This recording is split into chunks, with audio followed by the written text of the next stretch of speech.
This is Business 102, Business Statistics, and this is the first tutorial. We will cover two chapters today, Chapter 1 and Chapter 2. The learning objectives of this chapter: 1. Explain why the knowledge of statistics is important. Why do we need to learn statistics? Define statistics and provide an example of how statistics is applied. Differentiate between descriptive and inferential statistics. Classify variables as qualitative or quantitative, and for quantitative variables we want to see the difference between discrete and continuous variables. Distinguish between the different types of measurements: nominal, ordinal, interval, and ratio levels of measurements. The last slide will discuss the values or ethics associated with the practice of statistics. Data, when we deal with data of course could be numerical data or any type of data. In everyday life, data are collected everywhere. Just collecting the data doesn't help us much, but you need to know how to work with the data, how to benefit from the data. You need to know some statistics. All this requires statistical knowledge to make information useful. Statistical techniques are used to make professional and personal decisions. Professional decisions, for example, governments, companies, and different professions. Some decisions, many of the important decisions are taken based on statistical studies.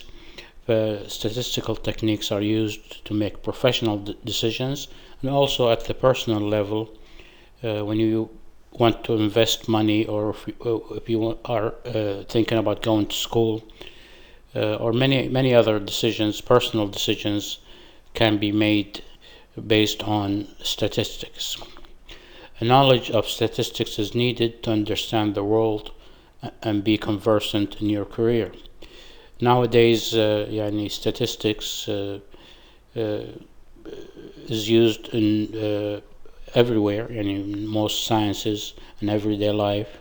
Knowledge of statistics is important.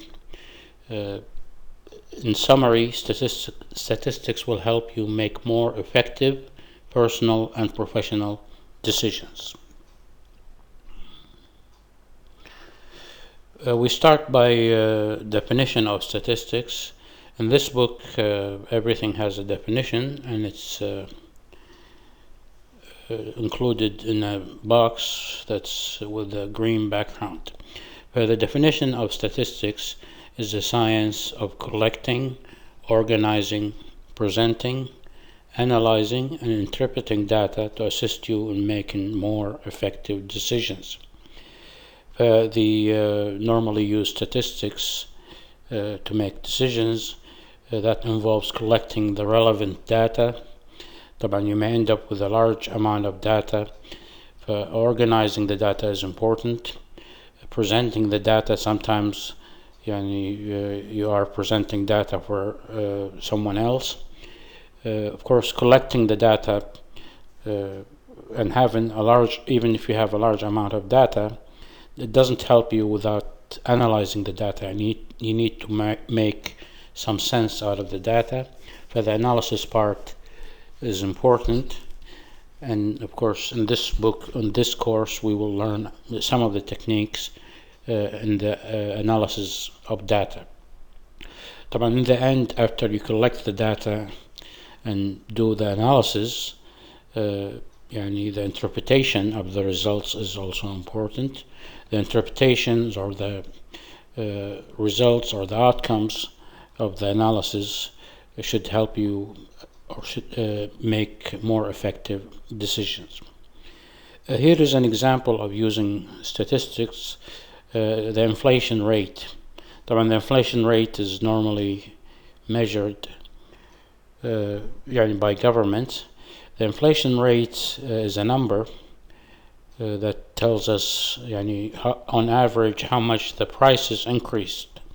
The prices is for goods and for services. In this example, the inflation rate for the calendar year was 0.7%.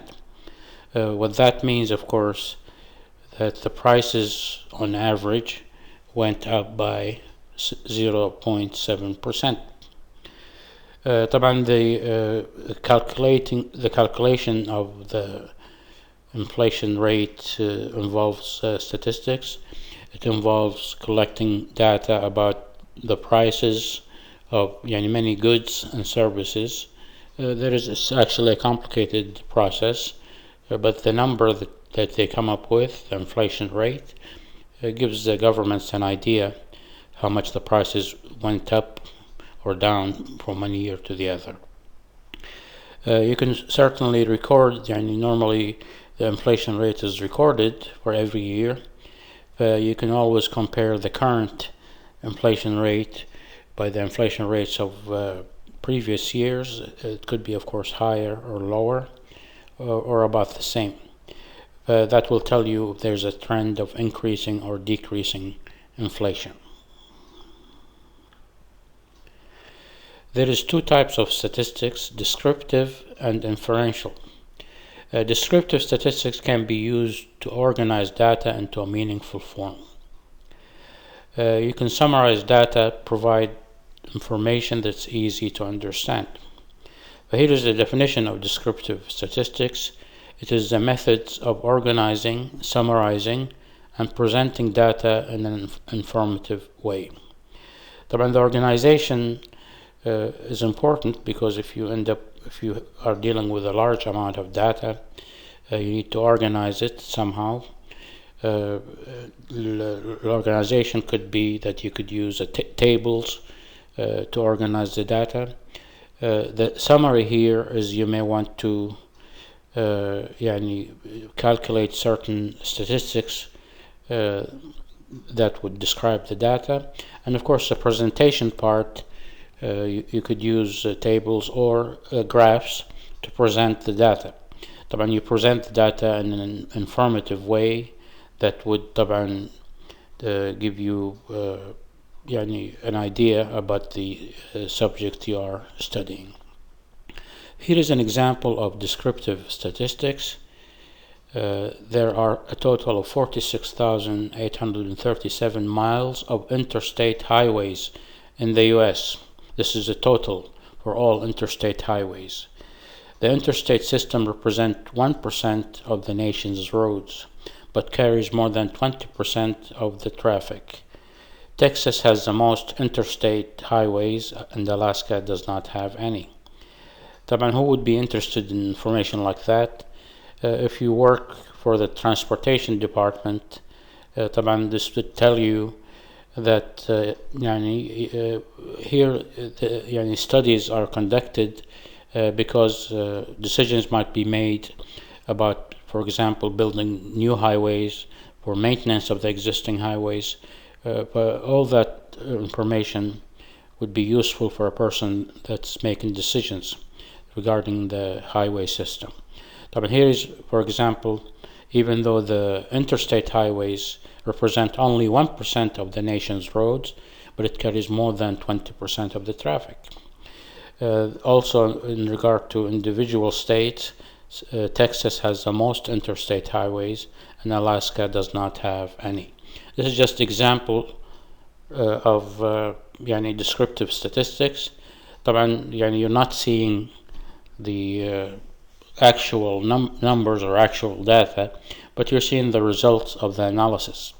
The results is summarized and presented in that form. We have also more definitions. A population is the entire set of individuals or objects of interest. It could be measurements obtained from all individuals or objects of interest. But certainly a population could be people. You could be studying within a group of people. It could be the population of a country. It could be the population of a school. It could be also measurements obtained from those individuals. For example, you might be interested in the income of a group of people, or you might be interested in ages, for example, for a group of students. It could be population is just any set of individuals or measurements that you are trying to study. A sample is a portion or part of the population of interest. A sample is just a small, or it could be a small part of a population of interest. The reason why we have to consider samples is that populations sometimes could be quite large. You could be working with the population of a country. If normally, when you are studying a large population, it is not possible, or it's very expensive to collect data from the entire population. We take a sample from the population. We can collect the data from the sample, conduct our analysis, and then any conclusion we draw from the data we can generalize to the population. That's why we are interested in taking samples, and we will see this idea for many of the examples we will look at. The data that we have comes from a sample, and mainly because the population is very large, we work with samples instead. Here is an example of using a sample. The picture that we look at here looks like our population is cars. When you consider large manufacturers of cars, they can produce thousands of cars. So if they want to study anything about their production, they normally take a sample. They cannot inspect every car that's produced, so they can take a sample. Here it looks like the sample has 6 cars. Samples can be larger than that. The size of the sample is important, and it's also important that the sample is taken randomly. But this is just an example of taking a sample from a large population. The sample, again, is just a portion or part of the population of interest. Inferential statistics can be used to estimate properties of a population, using a sample. You can make decisions based on a limited set of data. And we already discussed why you would want to do this, because either it is impossible or very expensive to collect data from the entire population. You can make your decisions or make your studies based on a sample, a limited set of data. This is inferential. From inferential statistics is the methods used to estimate a property of a population on the basis of a sample. For example, we will see the example in the slide, but for example, if I want to know the average age of students at the Arab Open University,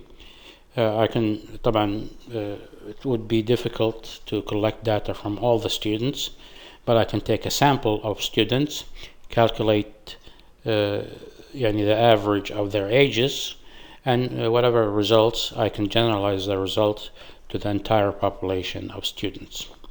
Here is another example from the slide.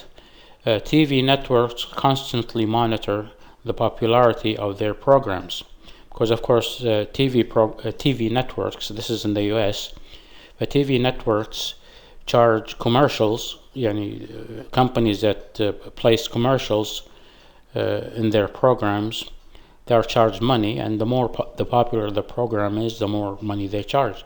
So it's very important for them to know how popular the programs they produce or they offer to the viewers. Normally, of course, professional companies make the analysis to tell them how popular a program is.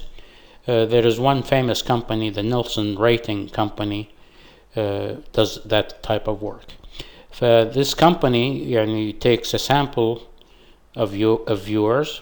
They do this on behalf of the TV networks. They take a sample of viewers and they ask their preferences, or they ask if they watched a particular program. For example, 9% of a sample of households with televisions watched The Big Bang Theory during the week of November 2nd, 2015. This is a program that was offered in that day. To know how many people watched it, the Nielsen company selects a sample and contact the people in that sample. They found that 9% of the people in the sample watched that program. So you can generalize.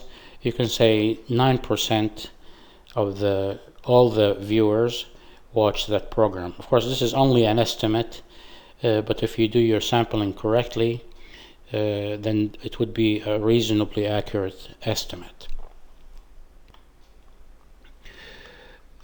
Types of variables. Variables, when you are studying a population, the things you are interested in are variables. You may be interested in the age of people or income. Many of the data we collect are variables. But there are two basic types of variables. You need to know the type of variable you're working with, because the data that you collect will be handled differently, whether how to organize it, how to display it, how to conduct the analysis depends on the type of variable. For the two major types of variables, the qualitative variable, here an object or an individual is observed and recorded as a non-numeric characteristic or attribute. With qualitative variables, the data is not numerical. It would be the data that does not give you a number. For example, the marital status, the place of birth, many things. There are many types of data that will be non-numeric, so this is called a qualitative variable. Here are more examples: gender, state of birth or the place of birth, eye color. Many type of data would be qualitative variables. The other type is quantitative variable. It's a variable that's reported as reported numerically. So the data actually is numerical. Here are examples: the balance in your checking account, the life of a car battery, the number of people employed by a company, weights, temperatures. There's actually many types of data that you can work with that are numerical. So this type is a quantitative variable. Quantitative variables can be, there is two types of quantitative variables. It's numerical, but there's two types. They can be discrete or continuous. Discrete variables are typically the results of counting. Whenever you're counting, the data that you get would be discrete variables. The values have gaps. If you're counting, for example, the number of students in a class, there is no, the result will be a whole number. You can have 20 students, 21 students, but you cannot have 21 and a half students. The values here have gaps between them. They're called discrete variables. In general, anytime you're counting something, the result will be a discrete variable. Here are more examples: the number of bedrooms in a house, the number of students in a statistics course. Many examples are discrete type of data. The continuous variables are usually the results of measuring something. They can assume any value within a specific range, and there are no gaps between the data. Within that range, any value is possible.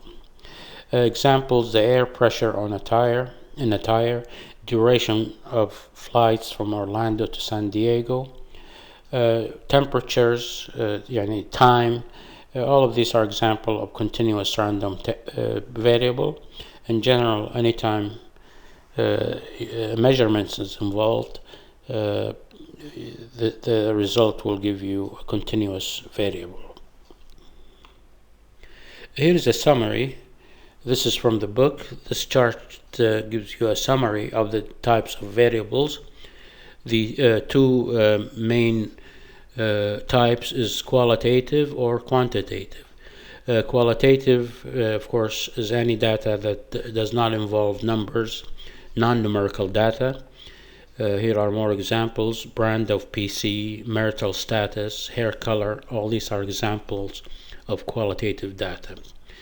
The other type is quantitative data, and that's probably a lot of the analysis we will learn. We'll be working with quantitative data. A quantitative data meaning numerical data. It could be either discrete or continuous. Discrete data is a type of data where there are gaps. There's a gap between the numbers. Anytime you're counting something, you get a discrete type of data. Examples are children in a family, number of children in a family, strokes on a golf hole, TV sets owned, and how many TV sets each house owns.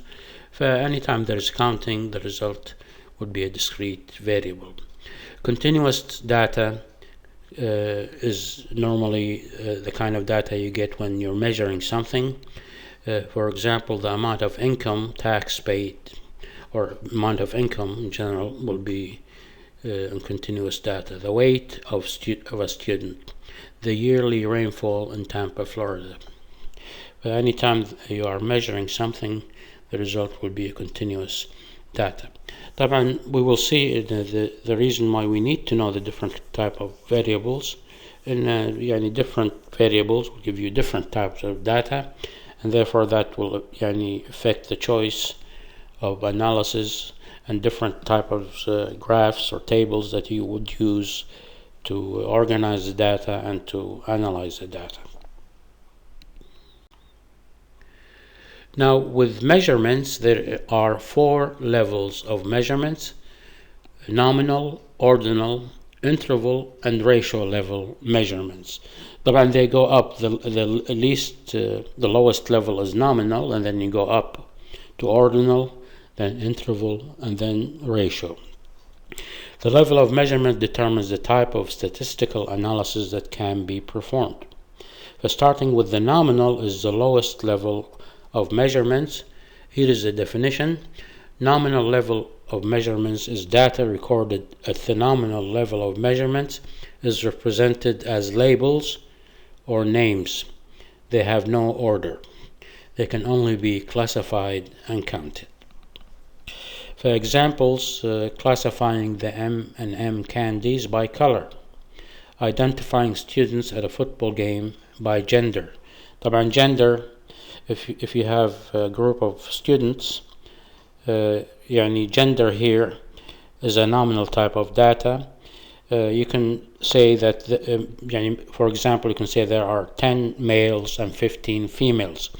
But the gender itself, male or female, there is no order to it. You can only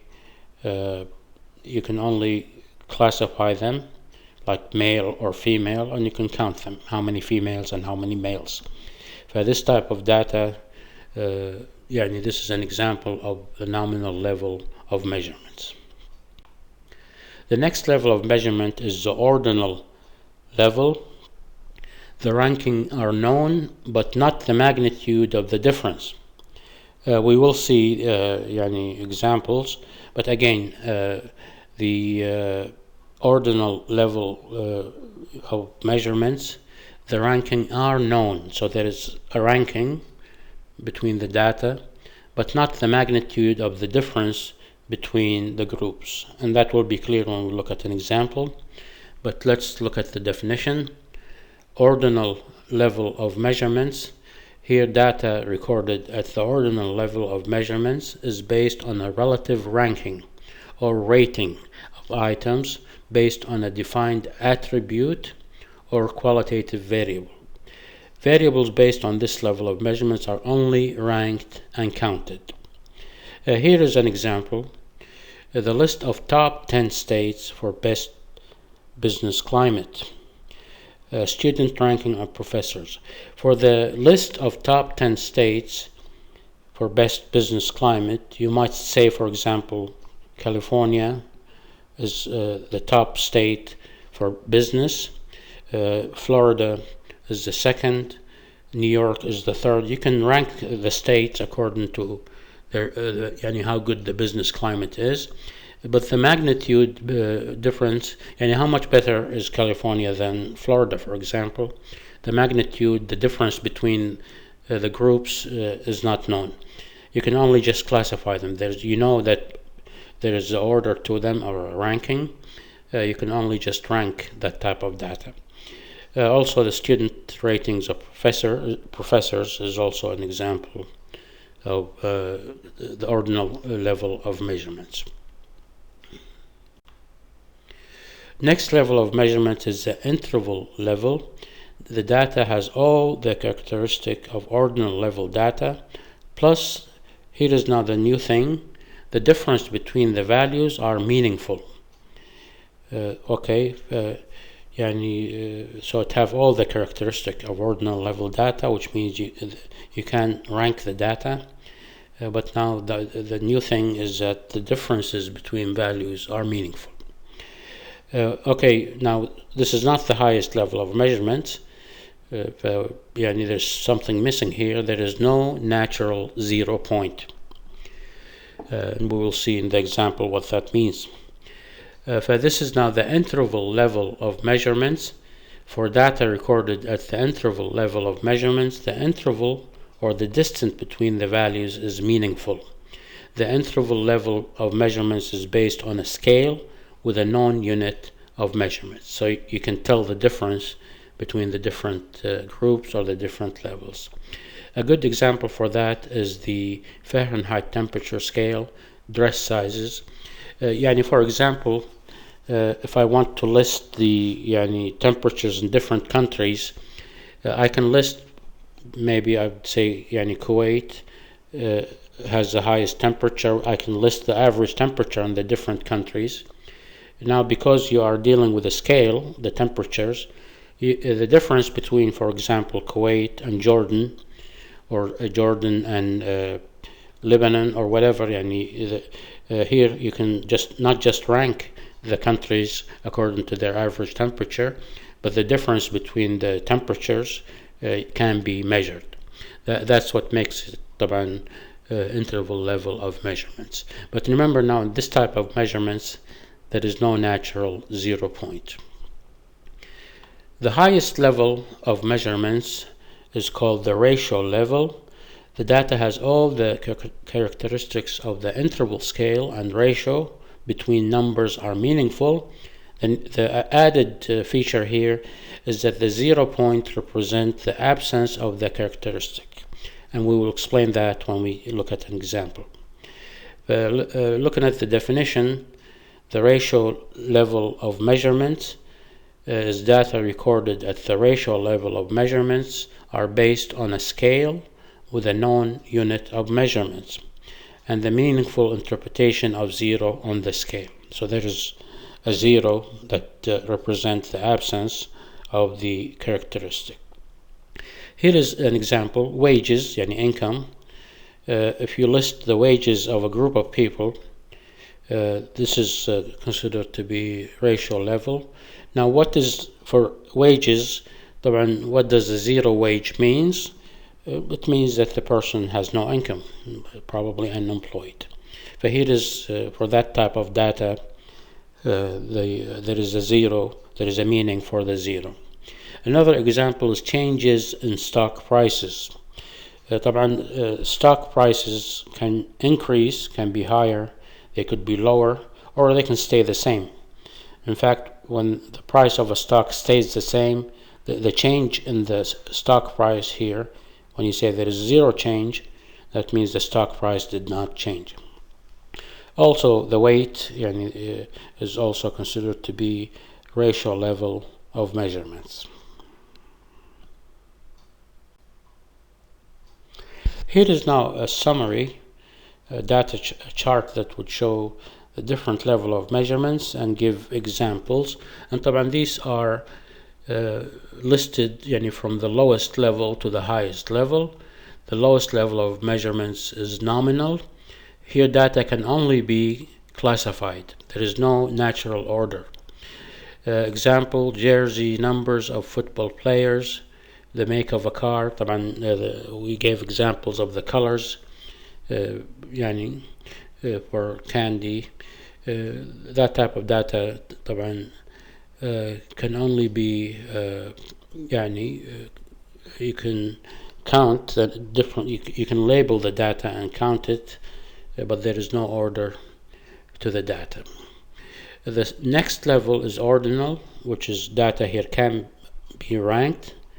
There is a natural rank to the data.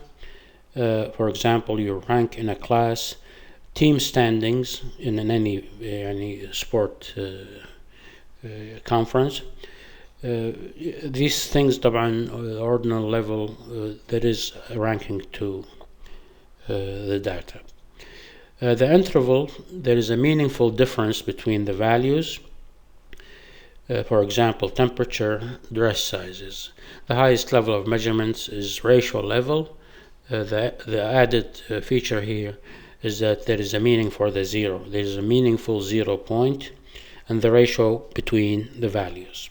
Examples are the number of patients seen by a doctor office, for example, number of sale calls made by some company, distance to class. All of that this is examples for the ratio level of measurements. The last slide in this chapter deal with ethics and statistics. Of course, statistics is a science. It's also a profession. People who do statistics for a living. طبعا we gave an example of the Nielsen rating company. They do the ratings on behalf of TV networks. Especially at the government level or for professional level, statistics is a profession. Like any other profession, there are ethics that are associated with the profession. In general, if you are in charge of doing statistics, you need to practice statistics with integrity and honesty.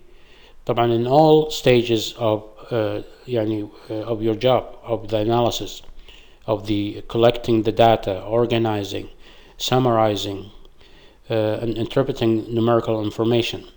Because with data, if you don't do your job correctly in any of those stages, you may come up with the wrong conclusion, and that might have effect on important decisions. فإذا practice statistics with integrity and honesty in all the stages, in collecting, organizing, summarizing, analyzing, and interpreting numerical information. Sometimes statistical studies are conducted to settle a question, or there are different point of views. You do statistical analysis. If you are in charge of doing this, you need to keep or maintain an independent point of view, independent and principled point of view. You do not want to influence the outcome. You have to be independent when you are analyzing and reporting findings and results, because again, important decisions might be made based on this analysis. So you need to be fair, you need to be independent, and don't take one point of view over the other. Okay, this is if you're conducting statistical study, but this is also what is also true about statistics. We all read statistics in newspapers, we hear statistics in televisions. Anytime you see different reports, don't believe everything you see. Then you need to know whether the reports, the statistics were done accurately. You need to question any report that is based on data One, if it does not fairly represent the population. If you read information from a report about a population, you need to question the report, make sure that the data does represent the population. Also, you need to question whether all the relevant statistics is included, because a person that publishes the report might have something in mind, so they may not include all the relevant statistics. So you need to be sure that all the relevant statistics is included. Also, anytime data appears to introduce bias toward one opinion or another, anytime a report introduces bias to influence or to mislead or to misrepresent, you have to be careful with any report of this type. Not every report, not every study that you will see will report an accurate results, so you have to question the reliability, how reliable the results are for any report. This is the end of chapter 1, and now we are ready to start chapter 2. In chapter 2, the title here is Describing Data. In chapter 1, we talked about part of the statistical study would be organizing the data. We will take a look at frequency tables. This is one way to organize the data. Frequency tables, frequency distribution. Also, we will look at graphic presentation, how to use graphs. Graphs are used a lot in statistics for presentation. You can actually look at a graph, and you can learn a lot about the data just by looking at the graph. So that's what we will do. We'll look at different graphs that's used in statistics. Here are the learning objectives. 1 is to summarize qualitative variables with frequency and relative frequency tables. Now remember, with qualitative data, you can classify them and count them. So one way to organize them is to use frequency and relative frequency tables, and that's what we will do. We'll look at examples of using frequency tables to organize data. Second learning objective is to display a frequency table using a bar or pie chart. These are two different types of graphs that's used to display a frequency table, so that's to display the data that you have. A third objective is to summarize quantitative variables with frequency and relative frequency distributions. But now we deal with quantitative data. We will use frequency and relative frequency distributions. Fourth outcome is to display a frequency distribution using a histogram or frequency polygon. We will look at different tables and also different types of graphs that's used to display data. Here is the definition of a frequency table. It is a grouping of qualitative data into mutually exclusive and collectively exhaustive classes, showing the number of observations in each class. What do we mean by mutually exclusive and collectively exhaustive? Well, mutually exclusive means data fit in just one class. The classes, there is no overlap. The classes are disjoint. Collectively exhaustive means there is a class for each value. The different classes cover all the data that you want to include. Here is an example. Actually, the same example we will look at, use it for tables and for also to show the different types of graphs. For the data in this table, this is table 2.1 from the book. This is a frequency table for vehicles sold last month at Applewood Auto Group by location. Vehicles means cars. This is a company that sells cars. They have different locations, so they keep records on how many cars were sold at their different locations. The table is a simple table. The first column tells you the location. There is 4 different locations. For each location, the number of cars sold is listed in the second column. So for example, Kane, at that location, Kane sold 52 cars, Olaine sold 40 cars, Sheffield sold 45 cars, Tainusta sold 43 cars. The total number of cars sold is 180. So the company sold 180 cars. This table, this frequency table, shows you the number of cars, the frequency. It represents the number of cars for each different location. This is an example of a frequency table. To construct a frequency table, first sort the data into classes. Next, you need to count the number of each class and report it as the class frequency. If you want to do a relative frequency table, then you need to do one more step: convert each frequency into a relative frequency, and we will see how to do that. Each of the class frequencies is divided by the total number of observations. That is to get the relative frequency. Shows the fraction of the total number of observation in each cars. And you can even report that as a percentage, but one thing you can do is write or calculate the relative frequency, which we will do in the next slide or the other slide. Graphic presentation, meaning using a graph. We will do an example here for qualitative data.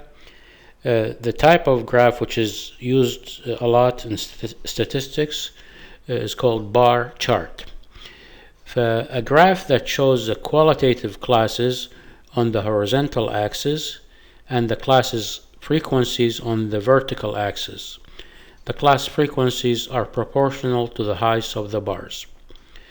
As you can see in the picture, the horizontal axes have the different classes. This is for the example we looked at in the previous slides. You have 4 locations. The different classes are represented in the horizontal axis. For each class, you use a bar. The height of the bar represents the frequency. The vertical axis represents the frequency. For each class you have a bar. The height of the bar gives you the frequency. Use bar chart when you wish to compare the number of observations for each class of a qualitative variables.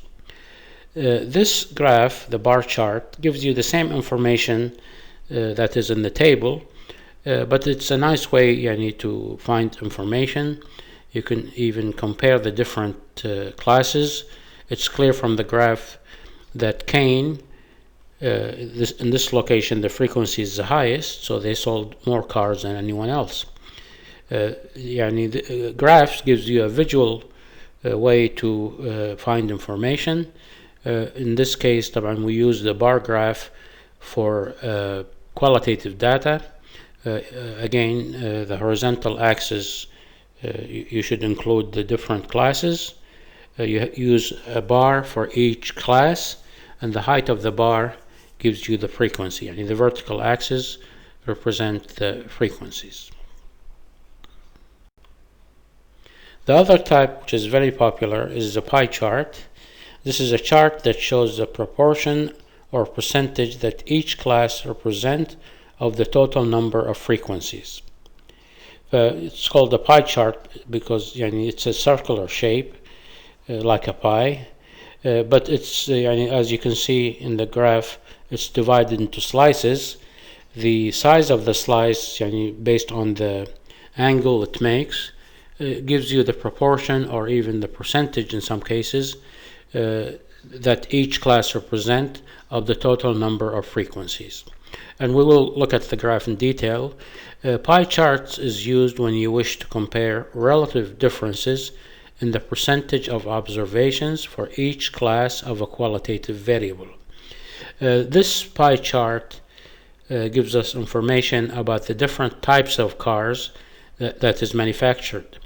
For the different types or classes, sedan, SUV, which is a four-wheel drive, compact cars, trucks, and hybrid cars. For those different types of cars represent the classes. You can even visually see that the sedan is the largest slice. So this is the slice with the largest frequency, or you can even calculate the percentages for each class. Again, this is another type of graph that's used to represent qualitative data, and you can also use it to compare the relative differences in percentages of observation for each class in the case you have a qualitative variable.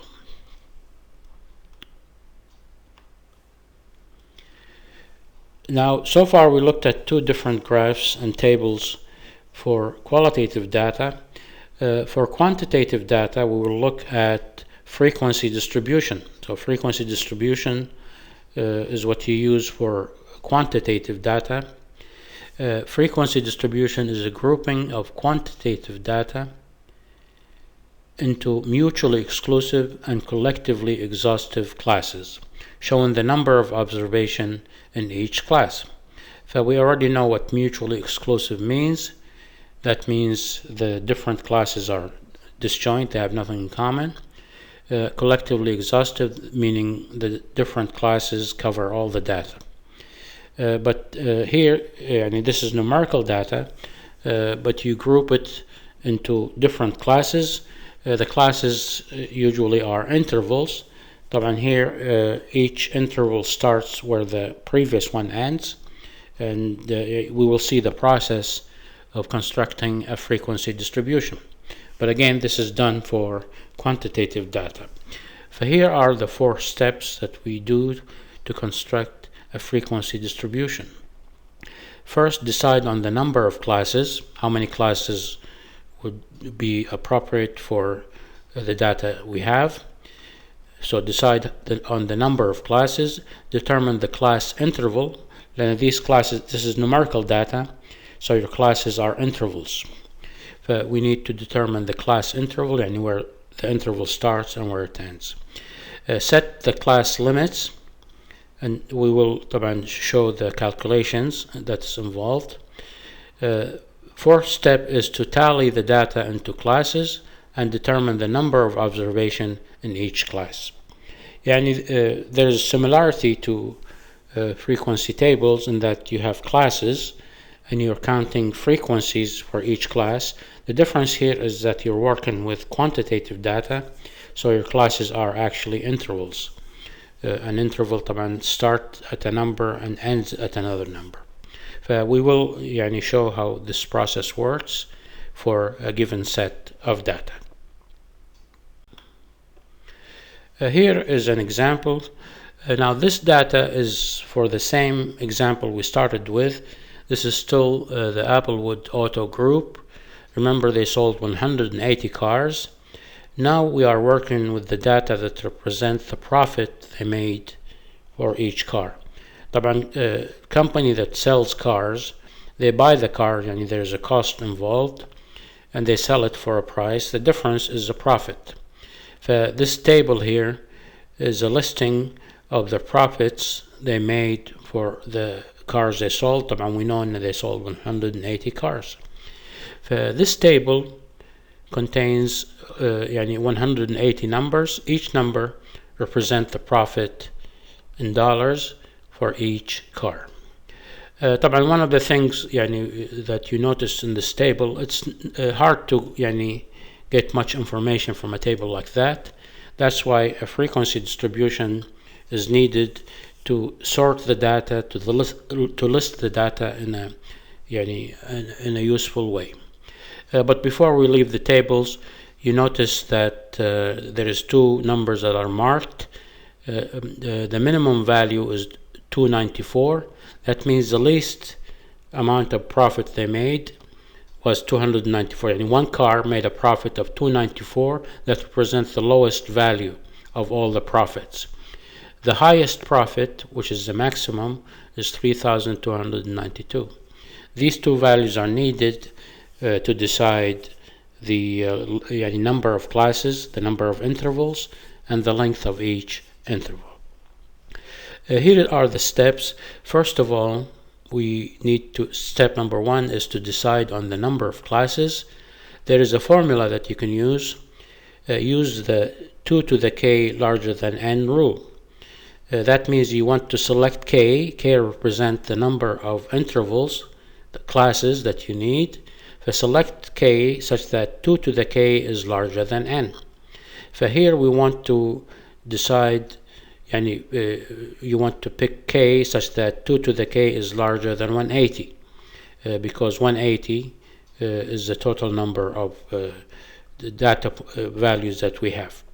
It turns out that 8 will work, 2 to the 8 will be larger than 180, so we will use 8 different classes, 8 different intervals. Next we want to now that we decided we need 8 classes, we need to decide how the width of each class. This is our next step.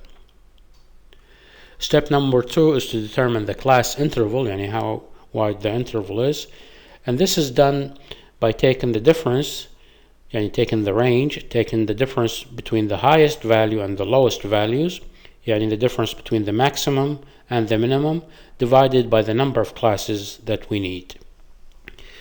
And then we will see after we do this, we can round the result into a convenient number. Here is the calculations.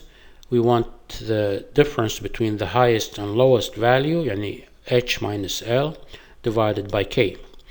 If you remember from the table, the maximum or the highest value was 3,292 minus the lowest value, which is 294, divided by 8, because 8 is the number of classes we decided we need. The result will be 374.75. It's best to round this, and you need to round it up. We will round it to 400. 400 is more convenient to work with. The result of the calculation is 374.75, and we decide to round it up to 400. So now we know we need 8 classes, 8 intervals, and the length of each interval should be $400. The interval is also referred to as the class width. The different intervals represent the different classes. The length of the interval is called the class width. Next, we need to decide where each class or each interval starts and where it ends. We already know that there is 8 classes and the length should be 400. The table now shows the different classes where each class starts and where it ends. Starting the first class is from 200 to 600. The length here is 400. The next one starts from 600 to 1000. The following one is from 1000 to 1400. You keep adding, each interval starts where the previous one ends, and add 400. But that gives you the 8 different classes that you need, the last class being 3000 to 3400. These intervals should cover all the data, because 200 is less than the minimum, 3400 is larger than the maximum, so those classes should cover all the data that we have. Next, we need to tally the individual data into classes. For example, look at all the data, count how many data values is between 200 and 600. According to this table, there is 8 values of data values that are between 200 and 600. Here you record that for this interval from 200 to 600, the frequency is 8. The second interval from 600 to 1000, we count 11 different data values in that range, so we report that as a frequency. For the next class from 600 to 1000, the frequency is 11. You do this to every interval. For each interval, count how many data values are in that interval or within that range, and write it as the frequency for that interval or for that class. By the time you finish, you have covered all the data. The total of the frequencies should be 180. Because we had 180 cars, we had 180 values in that table. Here is now your frequency distribution. We have not calculated the relative frequency. This is one thing you can add to the table. That's what we will do in the next slide. To find the relative frequency, you just take each frequency, for each class, take the frequency divided by the total number of observation, or the total of the frequency, and that will give you the relative frequency for that class. For example, looking at the table, the first interval or the first class is from 200 to 600. The frequency was 8. To calculate the frequency, just divide 8 by the total number of cars or the total number of frequencies. That gives you 0.044. For the next class, the frequency is 11. So divide 11 by 180, you get 0.061. You can calculate the relative frequency for each class. The total of the relative frequency should come to 1. Another thing you can do, of course, you have relative frequency. You can see that, for example, the largest frequency is for the class from 1800 to 2200. The frequency here is 45. So this is a range that has the highest frequency. We have 45 cars that had profit between 1800 and 2200. 45, the relative frequency is 0.250. If you want to calculate this as a percentage, multiply by 100, you get 25%. So 25% of the cars made a profit between 1800 and 2200. Next, we would like to look at another type of graph that's used for this type of data. This is called the histogram. A histogram is a graph in which classes are marked on the horizontal axis, the class frequencies on the vertical axis. So if you look at the horizontal axis, the different classes are listed, but because these are intervals, this is similar to the bar graph, except the bars are attached, because each class starts where the previous one ends.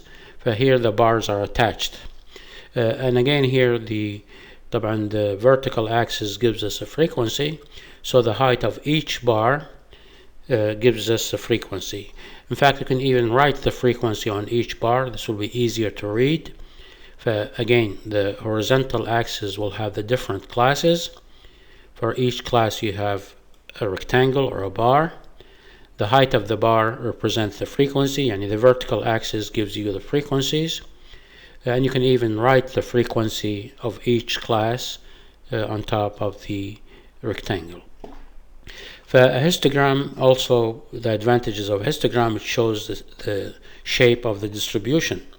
This is a discrete distribution, but that gives you the shape of the distribution. And even in this graph, you can see that the peak, the height here, represent the class, the interval from 1800 to 2200 have the highest frequency. So in the graph, it will show as a peak. This is the highest value in the graph. Each class here is depicted as a rectangle. with the height of the bar representing the number of each class. This is now, just to remind you, a histogram is used to represent the type of data we're working with is quantitative data, and طبعا compared to the table, it gives you the same information that table, the frequency distribution gave you, except this is a graphic presentation. It's always nice to look at the graph to get the same information. Normally, just looking at the graph, you can get a lot of information about the data.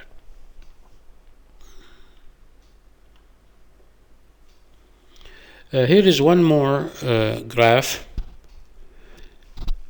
called frequency polygon.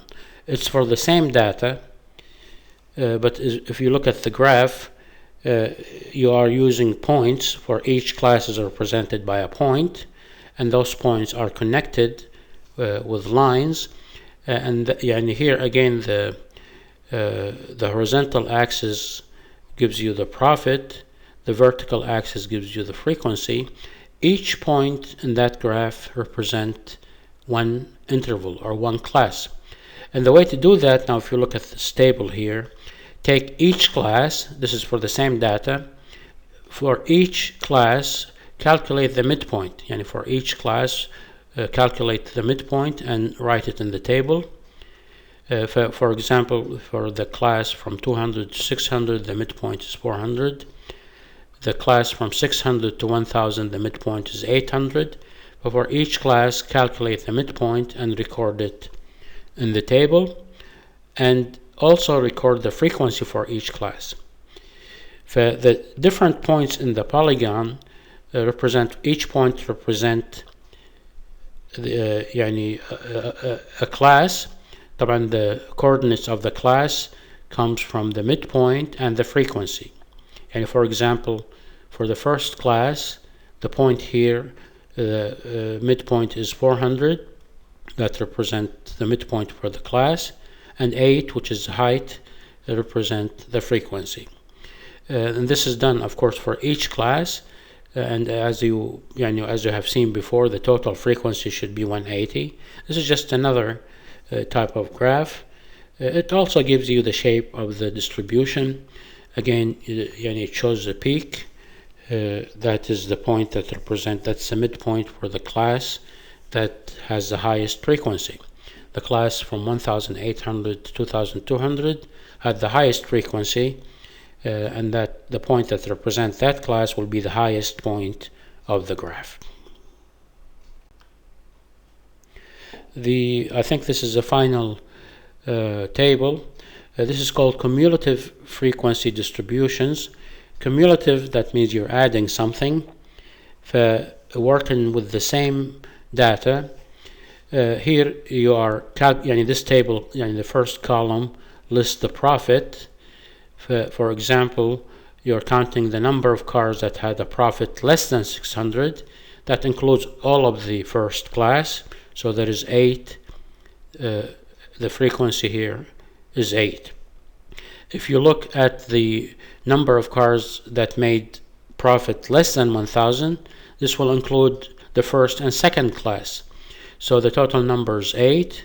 That's the number of cars in the first class, plus 11, which is the number of cars in the second class. So the total here is 19. There is 19 cars that made a profit less than 1000.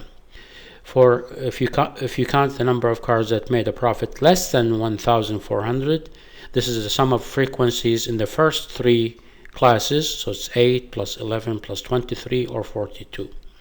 For every time you increase that number, you are counting all the cars in all of the classes up to that point. But that's why it's cumulative. You're adding every step you take, you're adding more cars. But by the time you reach the highest number, which is 3,400, how many cars made profit less than 3,400? It's all of them. So the frequency here is 180. This is obtained by adding the number of cars in each class. This is a an increasing function, then in every step you're adding a frequency. This is called the cumulative frequency distribution. I think we will look at the graph of that. Here is the graph. As you expect, it is an increasing graph. Each point here طبعا represent the number of cars sold that had a profit less than the given number.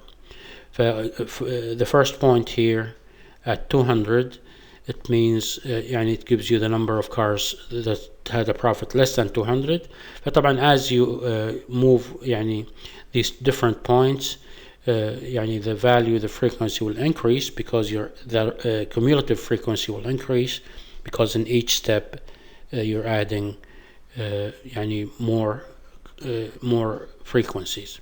By the time you reach 3,400, that will give you 100%. طبعا this seems like the graph, the vertical axis gives you percentage.